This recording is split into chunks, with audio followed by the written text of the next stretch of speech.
Ozakhela udumo enkundleni yokuxhumana uveze indaba enkulu ukuthi wareshwa noma walalwa uTira ubeke eseqinisekisa ukuthi uyimisele ngokuthi ambophe uDJ Tira kanti futhi uyimisele ngokuthi ame phambi kwenkantolo asho yonke lento ayisho laphana emsakazweni Ukhozi FM. Sawona kube nakubi lafunye khona umbuso njengamanje ukubingelela yini Martin Dwaqo intombi zimqomela emehlaka abanye baqomela imali thiboza ngana wathi ungabe usukulakho loqala ucothanze kulungile press subscribe button share uphinde comment wenze sure ukuthi uyalike mangabe ke ubona le video. Dana sekhaya ngicela ukuthi wenze sure ukuthi uyayilalelisisa le video mandube uphawule lapha kwi-comment section. Owaziwa ngoLoki Ntombela lapha obehambele Ukhozi FM namhlanje eyochaza ngodaba lakho libandakanya uDJ Tira la khona ke eveza ukuthi impela uyimisela ngokuthi abophe uDJ Tira ngesenzo sakhe asenzayo ngoba ke uqinisekisile ukuthi impela engathi wayengadakiwe ngesikhathi kwenzeka zonke lezi zinto kodwa ke ngokuphuza izinto ngoba besuke behleli beyabantu ndawonye uyasola ukuthi kungento owafakela yona esiphuzweni sakhe wasevuka ke emzini kaDJ Tira ubese qinisekisa ukuthi impela ikhona indlela owazizwa ngayo emva kokuba ke evuke ekseni kodwa ezinye zezinto akasayikhumbuli kahle kodwa uyimisele ngokuthi asukumamela abantu besifazane aphinde futhi abavikele esimeni esifana nalesi ubese qinisekisa kuveza futhi ukuthi baningi abantu besifazane abavelayo abathi babhekene nalesi simo ngaphansi kwegama lomlisa oyedwa owaziwa ngoDJ Tira. Ukhozi FM luqinisekisile ukuthi belifisa ukuthi abe khona noDJ Tira ukhosini kodwa ke kade bezama ukumthola abakaze bamthole kuze kube manje ngaphandle umusho isikhathi sakho asingene kuyona ke interview yakhe ke uLoki Ntombela echaza mayelana nalolu daba. Isizathu ukuthi sikuthinde namhlanje ingoba uyatrenda kulezi insuku ku social media. Mhlawumbe siqale siconfirm ukuthi yakho le social media wena posta izinto ezivelayo kuyona? Yebo, yami nginopostayo. Nginoposta. Indaba imayelana noDJ Tira. Uqala nini ukuhlangana noDJ Tira for umuntu ongazi? Naqala nini ukusebenza ndawonye? Ukumazi uDJ Tira ngimaze after i-Clash of the Choirs. Kwakuyi-competition leyo yayingenelwe i-Team KZN wayeumuntu owayesikhatha kakhulu njenge-celebrity. Umuntu owaziwayo wala eMzansi. Kodwa ke saqala ukusebenza naye ngo-2017. Okay. Siyabona konke okubhalile kodwa mhlambe nje siyafisa ukudlula kancane la. Wake wayibika yini mhlambe noma kwaba nobudlelano benu? Sakushela. Mhlambe yebo wazama ukushela mangikhoma ku-Clash oza kwethu ekhasini nakwithini leyo because wafika nje hotel esasikulona ezobona mina ngokuhlonipha kwayo masipha wethu engithanda ukumdala igama ngamlalela kodwa ngazi ukuthi-ke ubhekane ngithandi kwase kwabe ukuthi angimqomanga bekusukela lapho ngoba vele ngingamthandi konje uthe kodwa wazama ukutshela khona lapho konje uthe umuphi unyaka? 2014 after Clash of the Choirs. Okay. All right. Isiphi mhlambe isigameko nje sikhumbulayo?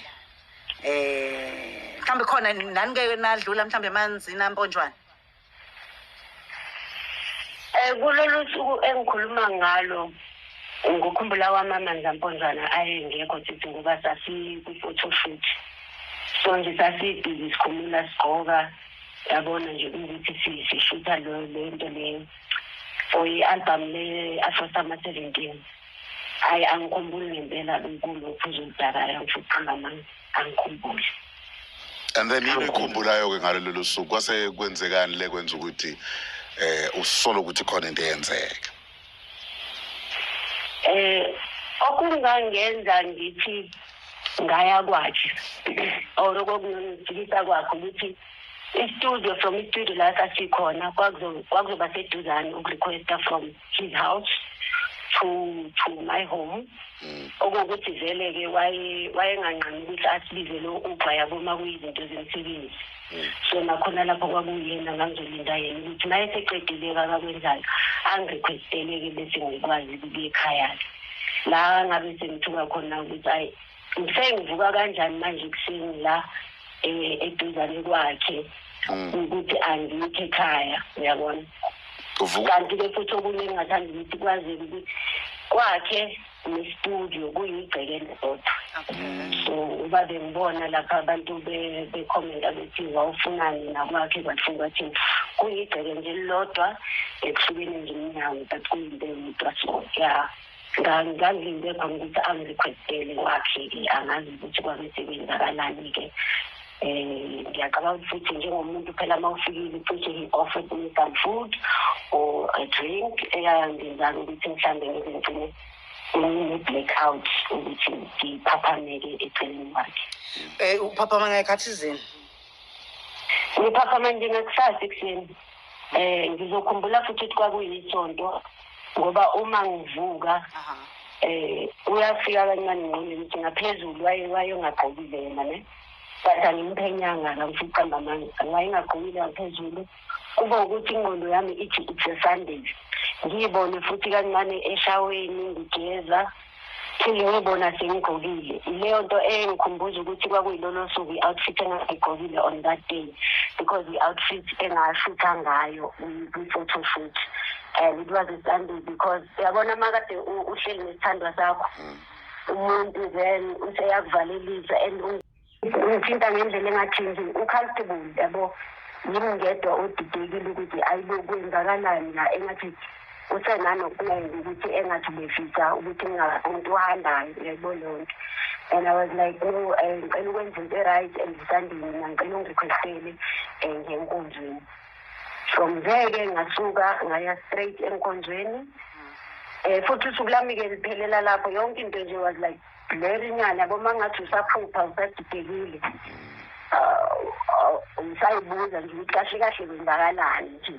Okay. Kwangani kuleso simo kanjalo. Kwi-recollection yakho izinto ezenzeka uyakhumbula ukuthi uvuke ugqokile or ungagqokanga empedeni? Hayi no angikhumbuli ngivuka ngingagqokile or ngigqokile angikhumbuli. Angifuni ukuqamba manga angikhumbuli. Mhlawumbe but I know ukuthi into engangigqokile cishe kwakuyisiketi futhi. Kwakuyisiketi ngoba leso siketi engisikhumbulayo ukuthi ngahamba ngaso ngayo enkondleni. So angikhumbuli ukuthi mina ngavuka ngingqondo onganginqondile. Njengomuntu oshocked uyangena uyogeza umzimba wakho uyakutshela ukuthi khona into engathi yenzekile or mhlawumbe nalokho angeke usakukhumbula njengamanje. Yes, uma umuntu wesifazane uyezwa ukuthi khona into eyenzekile la. Uyakuzwa nje lokho ukuthi khona into eyenzekile lana. Kuyukuthi-ke ngangingenayo ishock yabo ngoba ngisadidekile. But ngase ngigcwaliseleka nangendlela akasafithi ukuthi engabe ngiyahlala naye ngayo. Yabo ukuthi hayi mani if bengekwazi ukuthi kungenzekulise and then the next day lo muntu behave kanje siyibona leyo nto leyo. Phela kumele ngabe sonke sithi shock kubeke kuthiwa mhlambe whatever mina bengiyithathile ngayizolo nayo beyithathile yabo. Bele sithi masivuka ngakusasa sonke sithuka ukuthi ayikwenzakalani la. But no yena he was too relaxed ukuthi ngathi mhlawumbe akakhumbuli ukuthi kwenzakaleni. Mhlawumbe omunye umuntu uzothi njengoba sibheka nasey'nkundleni zokuxhumana bathi abanye umsuka wendaba uma silalela ngendlela obhale ngayo umsuka wendaba ey'nkundleni zokuxhumana ubungeneme ngey'mali okwakumele uyithole zomculo enani kade niwenza naye uDJ Tira. Ungathini kulaba-ke abathi hayi isizathu sayo yonke lento ingenxa yokuthi mhlawumbe ama-payments akho awutholanga ukukhokheleka mhlawumbe yikho usukhipha into ukuthele njengale bese bethi abanye futhi ubuthuleleni isikhathi eside kangaka mhlawumbe kungaba yilowo mbuzo omibili yabantu izinto abayibuzayo ey'nkundleni zokuxhumana. Okay, to be honest, mina ngilashile ithemba ngamaculo ukuthi khona mhlawumbe imali ngiyayithola yabo. Bese ngilashile futhi ngangenza uqolo nje nakho. But ukuqala kwami ukuphosta vele kwakungumi-expose ukuthi udlalile ngathi siyama-upcoming artist. But then ngithe mase ngibona indlela katatazele ngayo esabona nje lawo mapost ngabona ithuba lokuthi hayi-ke yilo leli thuba ngoba uyafisa ukuthi ngiwadilize yabona amapost ukuthi angivele ngivuselile yasuke ukuthi ngicela angichazele ukuthi kwenzakalani. And that was my only condition ukuthi-ke na-ke ngingathi mhlawumbe after that-ke sekukhona-ke imali engingathi ngiyayithola yamaculo yabo from him. Kahle kahle mina I make peace with amaculo ukuthi awangenzelanga lutho njengoba mhlawumbe ayichaza. Ikona nje lokho engingakusho ukuthi ngithanda ngibona ukuthi useyatatazela uyanyakaziseka ngendaba katatazele ngayo esabona nje lawo mapost ngabona ithuba lokuthi hayi-ke yilo leli thuba ngoba uyafisa ukuthi ngiwadilize yabo lama-post ukuthi angivele ngivuselile yasuke ukuthi ngicela angichazele ukuthi kwenzakalani, and that was my only condition ukuthi-ke na-ke ngingathi mhlambe after that-ke sekukhona-ke imali engingathi ngiyayithola yamaculo yabo from him. Kahle kahle mina I make peace with amaculo ukuthi awangenzelanga lutho njengoba mhlawumbe ayichaza. Ibona nje lokho engingakusho ukuthi ngithanda ngibona ukuthi useyatatazela uyanyakaziseka ngendaba yalawa ama-post ngabona ukuthi okay ngicela ukubuza ukuthi kodwa kahle kahle kwenzakalani ngalolu yathi ngoba bekusuku nje bengizamile ukulibhlokha ngayo yonke indlela yabo mawuzopretend engathi into ayikazi yenzeka. Kodwa deep down bengazi ukuthi lento iyangihlukumeza yabo ngoba mina ngumuntu okholwayo, and every time kubizwa ama-altar call wabantu abalalele into wrong, the first person that came to mind, or the first day ebefike engqondweni yami was that day ukuthi there is a day where I really don't know ukuthi kwenzakalani. So bekuyona inhloso yami ukuthi angithole i-closure yabo ngikwazi ukuchazeleka ukuthi kwenzakalani, bese-ke ngiyawadiliza-ke nalama-post asekhala ngayo ngoba bengeyona inhloso yami nokumngcolisa ngegama lakhe, uyabona. So nje it's not about imali, and if it was about imali kade engibuza ukuthi ufisani, ufisa ukuthi angenzeleni mina, ngifisa ukuthi angenzeleni yabo. But bengimtshela ukuthi I can't come up with the amount yemali engathi isusa yonke mhlambe lento engi-experiencing, except for ukuthi wena kude ungichazele ukuze ngibe ne-closure, ngibe ne-healing, ngikwazi ukuthi nami ngiqhubeke nempilo. Bese sikhulumayo ngokulungiseka-ke kwamaculo-ke. Kahle kahle nje isifiso sami kwakuwukuthi yena akachazele mina, kwakuthi kwakhuluma nabo kuya kubeka ukuthi uyasaba ukuthi ngizomplasta, nokuthi mhlambe what if nothing happens vele. Angikholwa-ke mina ukuthi umuntu angenza into yokuthi umuntu angakhumbuli kahle ukwenzakaleni ngayizolo, ebezokwenzela ukuthi akulabe nje kungenzeki lutho, akuyenzi sense. Awucabanga nguye emtholampilo akufika indlela engangisashocked ngakhona and in disbelief. Angikhumbuli ngempela yabo umtholampilo was the last thing on my mind. Angifuni ukuqamba amanga. Angifuni nje ukuqamba amanga, was the last thing. And into mhlawumbe engayicacisa ukuthi I've been in a similar situation, yabona ngisayingane. Bayazi abake mhlambe babasesimeni kanje sokuhlukumezeka kanje.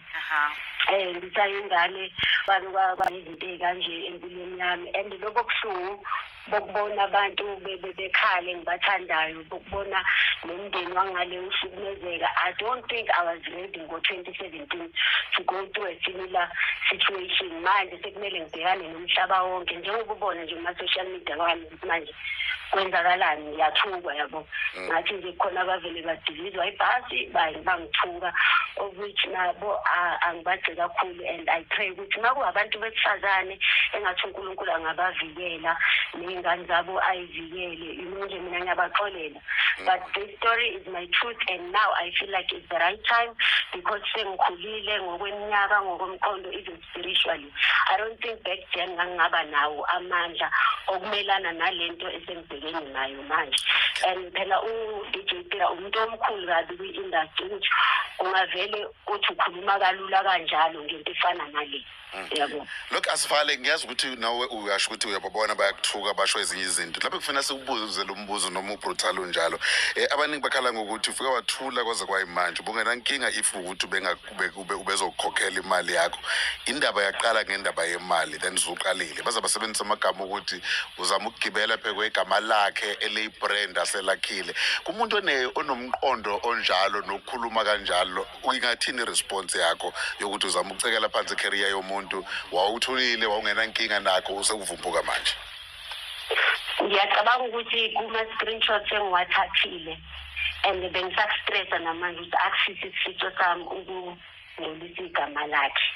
Khona la ngakhona ngize ngithi mhlawumbe angayicabangele nalabo abangalithola sengifaka amagama abo abangangeni kakhulu kule ndaba lezi, njengoba into usho ukuthi iqale ngomculo yabo. So it was never really about ukumdestroya ne-brand yakhe nani. Ukuthi nje it's unfortunately sekuhambe kwazi kwafika la. but ubekwazi ukungichazela ngathola le closure bengiyitholile mina bengizoba at peace ngithule yonke into engibhalile kodwa-ke manje sekunzima kakhulu ngoba sisimroza nawe uDisigqemeza sekukhona nabanye besifazane abangithintayo abashoyo ukuthi they experience the very same thing engikhuluma ngayo so manje sengiyabona maybe uNkulunkulu uyangisebenzisa yabo ukuthi ngikwazi ukukhuluma ngikhulumele nalabo abangabanga nesibindi sokuma ukuthi hayi into kanje nami kuyangishela ngaye futhi umuntu oyedwa lo esikhuluma ngaye. Look, asibonga kakhulu isikhathi sesivele sisishayile njengamanje. Yalakho lokugcina ngafisa ukushiya nje nabantu bonke baseNingizimu Afrika ngalolu daba lolu.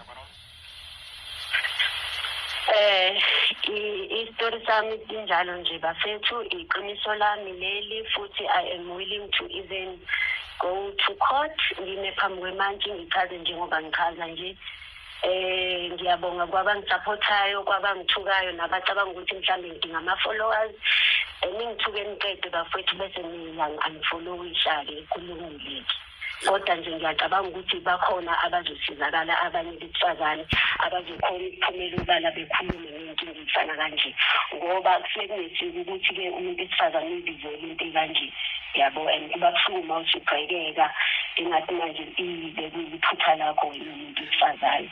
Lokhu siyabona uvula icala namaphoyisa aseMzansi?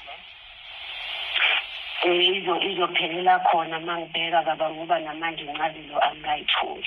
Okay. Lokhu siyabonga kakhulu ukuthi usinikeze ithuba lokuthi sikhulume nawe Luke Ntombela mayelana nodaba olumbandakanya uDJ Tira noma ke engekho njengamanje kule interview kodwa nje bekuwukuthi sizwe uvo lwakho njengomuntu ke okuwena oqale waveza einkundleni zokuxhumana ukukhathazeka obhekene nakho besifisa nje ukuthi sizwe imizwa yakho nohlangothi lwakho nomlaleli esekhaya njengoba ke ebefisile ukuzwa. Siyabonga kakhulu. Ngiyabonga nami sisibaza. Look Ntombela okhosini FM siphinde sisho ukuthi DJ Tira producer uzamile kusuka izolo ukuthi amthole akakabuyelanga kithina ukuthi asitholele ithuba lokusiphendulela. Uyasazi ukuthi sitholala kanjani uTira uma eseready ukukhuluma nathi.